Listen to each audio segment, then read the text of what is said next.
your emotional states? How do you change how you feel? How, what kind of emotional state you're in? What kind of psychological state you're in? And there are many reasons you want to do that.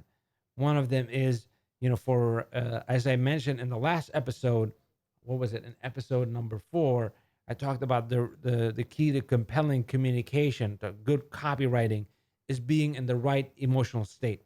If you are under, if you have the right emotion, you will find the right words for it. So in this episode, how do you actually change that? How do you change your emotional states? So this is Mike Kabani, and this is episode number 5 of the Epic Entrepreneurs Podcast. That's where we're going to talk about how do you change your emotional states. And for me, this is really my most valuable lesson or concept that I have.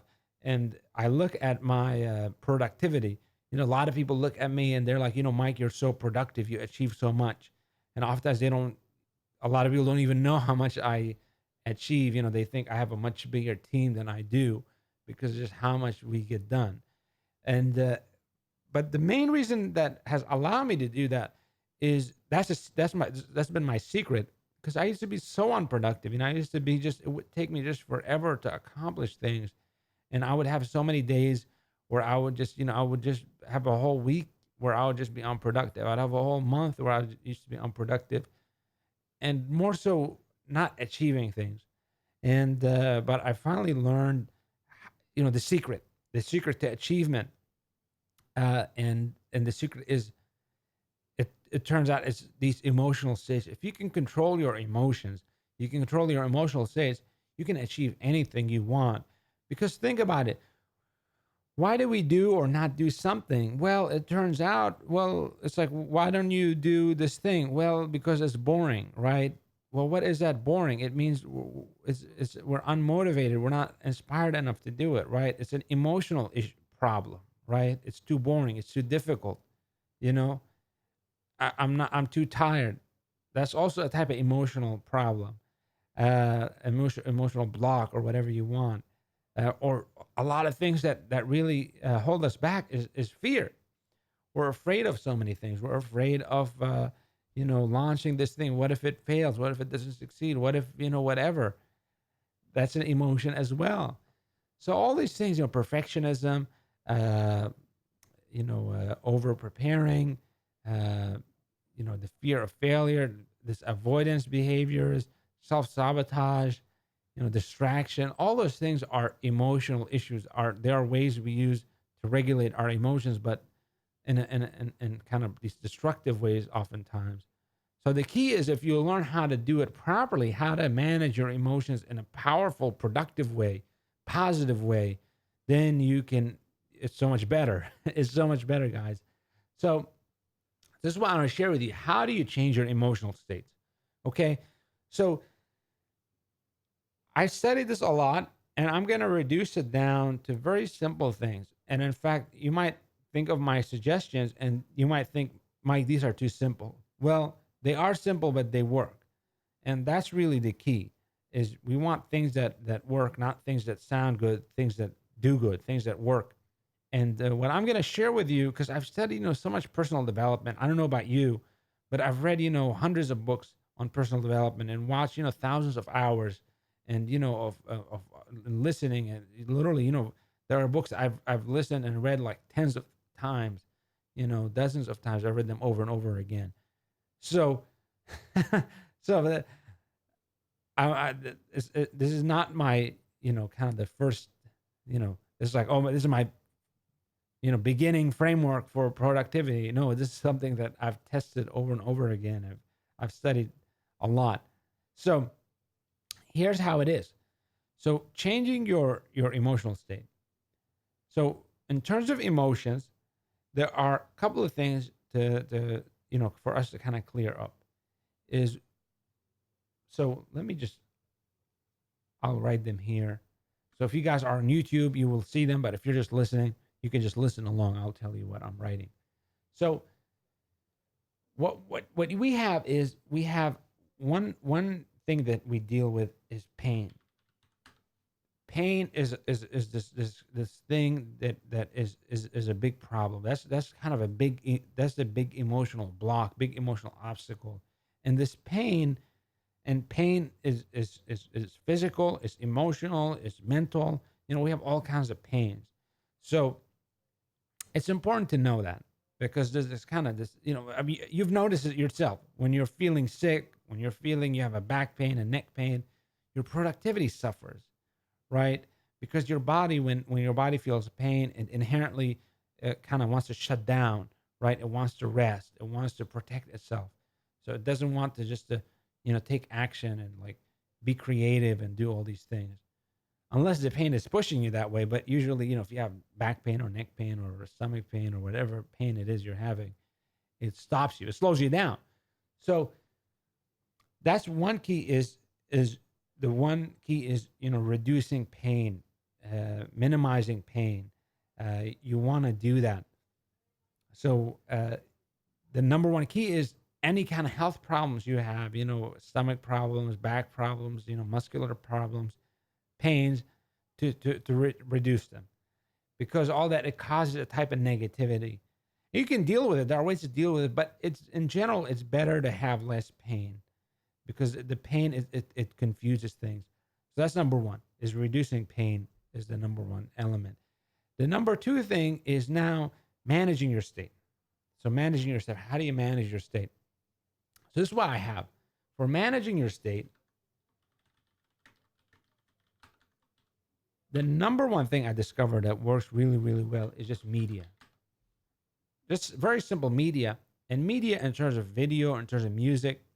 And if you think, how do people manage their state now, right? Really, if you think about it, this is the most effective way that we've found to manage our state. Is with media. People are bored. What do? They get a distraction, right? And they go to their phone, they go to television, and they're not bored anymore. They're distracted. Or people want to laugh, they put on a comedy. People want to, so media is very effective. It's really the most direct way to tap into different emotions. If you want to feel sad, just put on a sad video, and you will feel sad. If you want to laugh, put on a comedy, you start laughing. So, and you might be wondering, Mike, well, I get it, but people do that for distraction. Like, it's just, how does that help you be productive? Well, you can actually use that if you use it intelligently. So you have to use it intelligently. And what you do is you use the media. And the way I use it, oftentimes, I use it as a background source. So I put it in the background. I will have a video or music playing in the background. And I'm not focusing on it. It's in the background, but it influences my emotional state. It influences the emotional state that I want to be in while I'm writing, while I'm recording, while I'm coaching, right? And I match the emotional state with the type of activity that I'm doing. I'll talk about that in a second. So, but that's important. So I use media. So the way I have it in my office, I have set up, I have a television kind of in the background, and then I have my computer in front of me. And then on the television, I just put on different things, different videos or music from YouTube, pretty much, and that correspond to the emotional states that I want to activate, that I want to be in. And I put them in the background, and I'm working on my desk. And then I'm not looking at them. I'm not like sitting and watching something. I'm working, but it's playing in the background. So I found that to be the most effective way. I've tested so many different things, and like, it's like, you might think that's so simple, or that's so, like it's not a weird thing, right? You think, personal development, maybe they have a mantra, or they have like some visualization exercise. But it's not. It's not. It's just the simple thing that it just works. And I've used it so effectively. Now here's the key element. So we talk using media to manage your state. Let's go deeper into that. I'll explain to you how you do it specifically. There are specific emotions to tap into.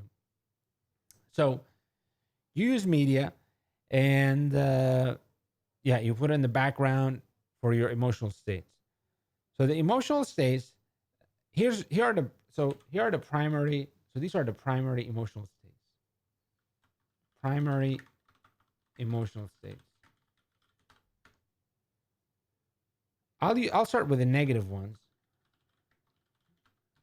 The negative ones are fear, boredom, and kind of this, fear and boredom. There's pain. Let's just those three. Those are good. These are very common emotional states: fear, boredom, and pain. So fear is anxiety, right? Uncertainty, feeling worried, feeling stressed, feeling like it's like you have a stomach. Your stomach is tense.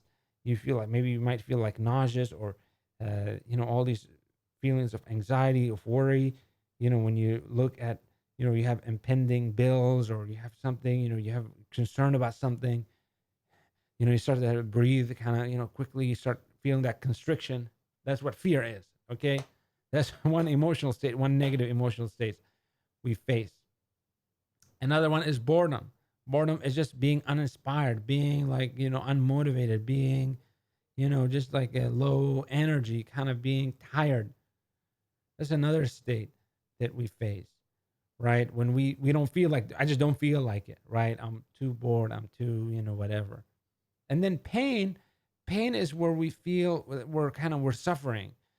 It's different than fear because fear is like this anxiety, but pain is like we're just suffering and we're just like in pain, and this could be feeling hurt, feeling disappointed, feeling let down, feeling crushed, feeling devastated, feeling, horrible, feeling sick.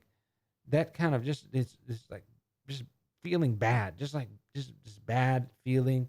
And depression oftentimes, like, if, so the two main negative, psychological problems everybody faces today: depression, anxiety.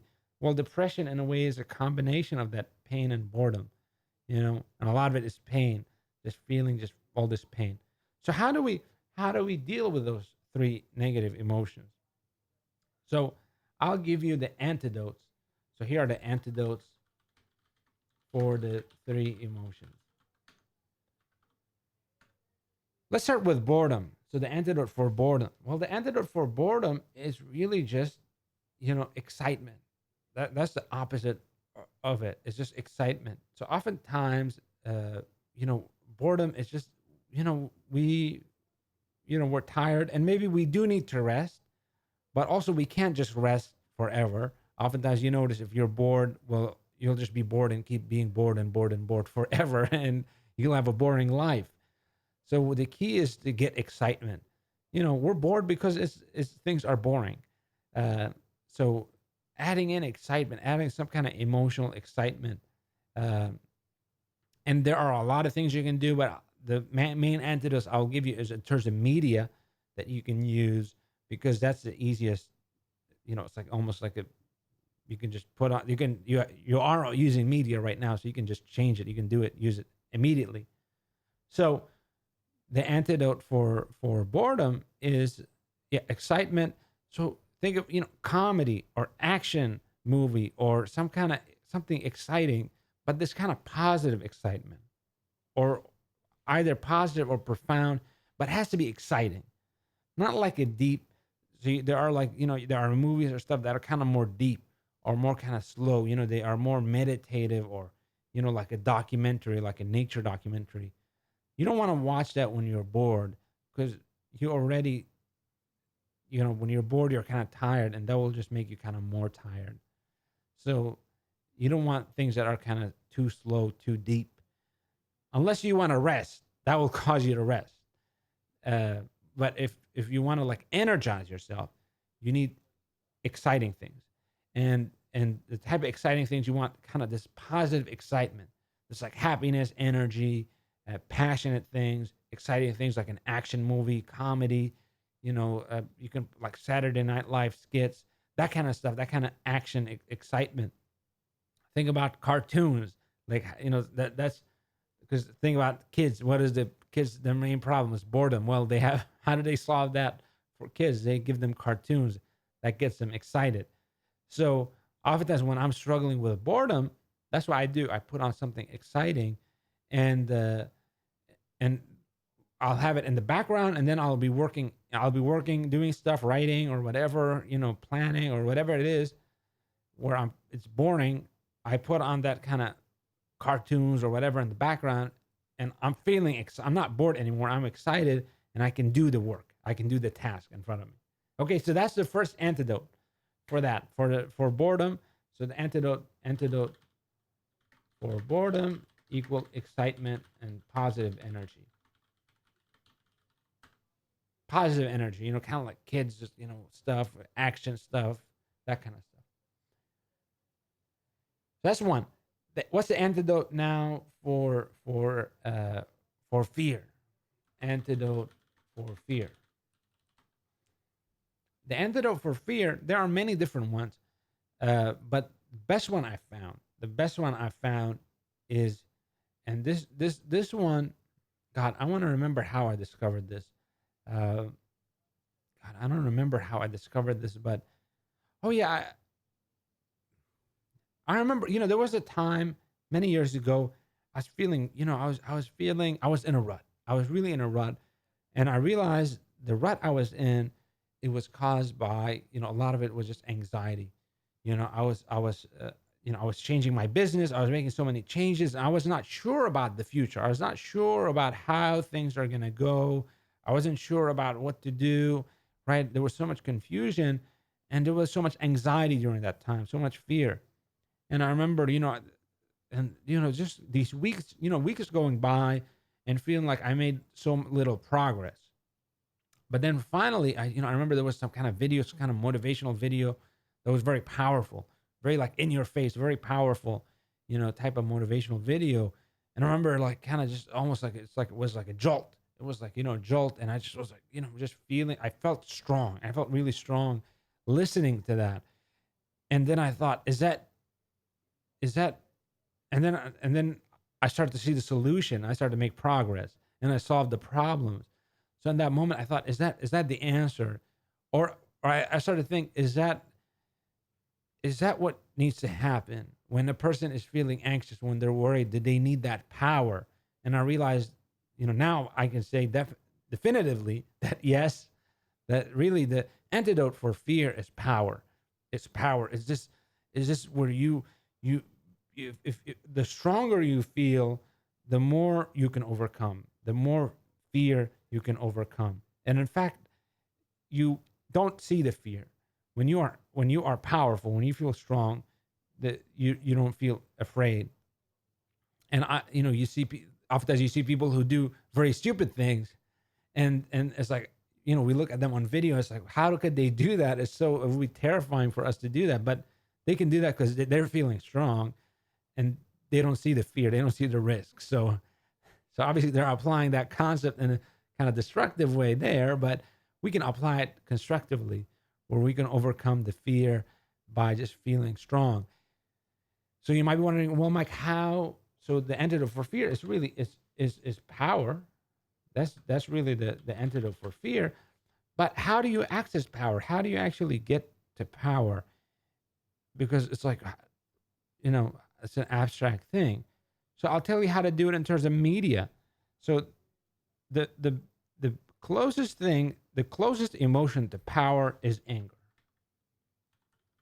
Anger is the closest emotion to power. It's not equivalent to power, because it's power. It's just feeling strong. But in terms of emotion, the emotion that is closest to it is anger.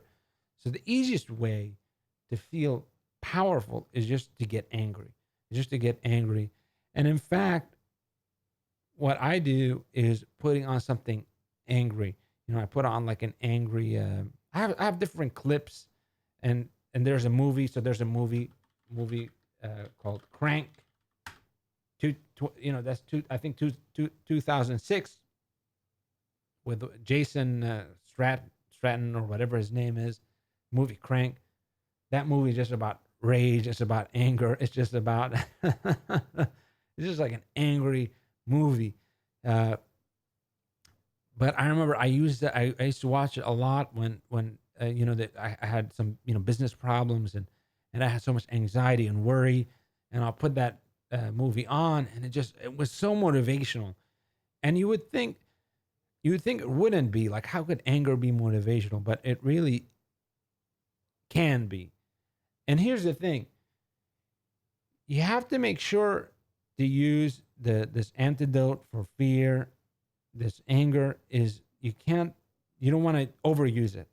You want to use it so that you want it to kind of help you balance out. So if you're feeling afraid, you add the anger in, and then you balance out. The key is to get moving again. And so you don't want to get stuck in anger. You don't want to be brooding. You don't want all these negative things associated with anger. So you don't want to get too angry. You want to get clear headed. But imagine if you're afraid and you apply anger, you can start to get kind of centered in a way. It really can alleviate the anxiety. And the most important thing is not to take it seriously. As you do this kind of emotional play, emotional management, what you start to develop is over time, you will see how these emotions they are kind of meaningless, right? They're almost like flavors, like salt and sugar and vinegar. Like we know these are just flavors, right? They don't have like a spiritual meaning. Like sugar doesn't have a spiritual meaning or a personal meaning, right? It's just sugar. It's just sweet. That's what it is. It's just a property of it. And the same thing with emotions. You start to realize they're just properties of the brain, of our human condition. And they're not like we tend to think, anger, we get angry and we associate things with it. We take things personally and we start want to defend ourselves. But what I'm sharing with you is where you realize it doesn't have to be that way. So you start to see them that these are things you can just kind of play with within yourself. So power and anger that's the antidote for fear. Now the last one, the antidote for pain, and this one is really important because this will happen to you is where you have pain, suffering, disappointment. Somebody betrays you, some kind of failure, and you let yourself down. Something bad happens, and you don't feel afraid.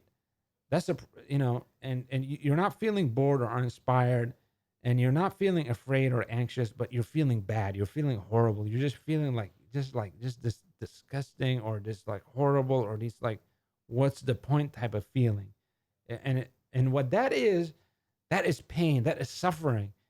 That's that emotion. And the problem is if you add anger to it, oftentimes what will happen is the anger will just kind of intensify the pain. It becomes, oftentimes when you see people, when we call normal people angry, oftentimes they're not just angry, but they have this pain. They become kind of the anger goes inward on themselves. So that's not what you want. If you're in pain, you don't just want to add anger to it because oftentimes it will be kind of destructive. And because oftentimes pain distorts when you are suffering, your worldview gets distorted. You start to forget the good things. You start to forget the things you care about because you start to focus all the things you're suffering from. And then when you add anger to it, you start to want to just destroy the things that are hurting you. So that's not a good antidote for it. And also, just doing, the exciting things, happy things is not a good antidote either, because then you have this pain and you watch a comedy or something, like you laugh, but still inside you're hurting, inside you're hurting. And sometimes it's enough to help you, but you need something more profound. So that's why I found the antidote for pain is profound things. It's something profound, something deep. So that's where you need something almost, oftentimes I went to, so you might be wondering, what do I watch, right? To go keeping with the theme of using media to change our states. Watching an epic movie, like a superhero movie like Batman or some kind of, or Star Wars or something that it's emotional. It's meaningful because watching deep things, because the lesson we learn or what we experience is that we see suffering, but then we realize that in there's a meaning in suffering. Like a superhero movie, the hero is suffering, but it's meaningful. Even though the hero gets betrayed, but it's meaningful. There's something more important. And that's what we discover, is that there's something more important than our pain, than our disappointment, than our hurt. We discover something more important. And when that happens, that reignites our vision. That we see kind of the direction that we need to go in again. We see the thing that we care about again, not just the thing that we're hurting. We have the thing that we're hurting. That's one thing, but then we see that this is what I really care about. This is what's really important for me. That only gets illuminated when we go kind of deeper. We experience the deeper things. So those are the three. So to write it down here, the antidote for pain, it's really, it's profound things. That's how I'd put it. Profound things like something like epic stuff, or superhero movies, or some kind of these dramas that that just kind of wrench your heart, so to speak. Just you feel so much. It almost intensifies the pain, but it also transforms it, because it becomes a meaningful pain, and not this kind of egotistical pain of just I'm just suffering. So, so that was intense. That was crazy, but that's my framework. That's really my core framework, my core productivity framework, and how to use it. And also, what you do is, on top of these three things, you will alternate through them to kind of, so oftentimes so the key is to kind of to center yourself, to balance yourself. If you are too sad or in pain, to get yourself centered. If you are too afraid, to get yourself centered. If you're too bored, to get yourself centered. So that's what you want to do. And then also, the other thing is, then you start to get yourself into the better state. So like, maybe you need to get yourself really, some tasks you need to do, you need to get yourself really emotional, or really happy, or really, excited, or really angry, or really powerful. Some states you need to do that. That's when you would kind of increase that. So for example, maybe you're in pain, you apply the kind of you watch something profound, or emotional, deep. You recover from that, but then it's like, okay, I need to deal with some kind of boring things. Then you put on something exciting and fun, and to do that. So that way you apply them. You can mix those two states together. So guys, let me know what you think. This is how you change your emotional states, and you do that for the purposes of communication, for copywriting, but also for your own personal productivity. Your tasks that you're doing, you're writing, you're managing, you're doing all those things, you're creating things. That's the foundation of it. It's your emotional states that dictate your productivity. And if you have the right emotional states, you will be productive. You will achieve your goals, and also you apply that to your own quality of life, your own personal life. The better you learn how to do this stuff, the better your life is going to be, not just in terms of the achievement, but also just, it's ultimately it's what we feel that matters. It's not what we get. It's what we feel. Somebody gives you $1 million, but it doesn't feel good, then it failed. It didn't do its job. But if you can appreciate it, you can feel good from the things and the experiences you're having, then it succeeded. And that's how you do it, by this kind of state management. So let me know, guys, what you think. Let me know your thoughts. Let me know how this applies to you. The half of the conversation is in the episode. The other half is in the discussion that comes from, us talking together and everybody discussing this.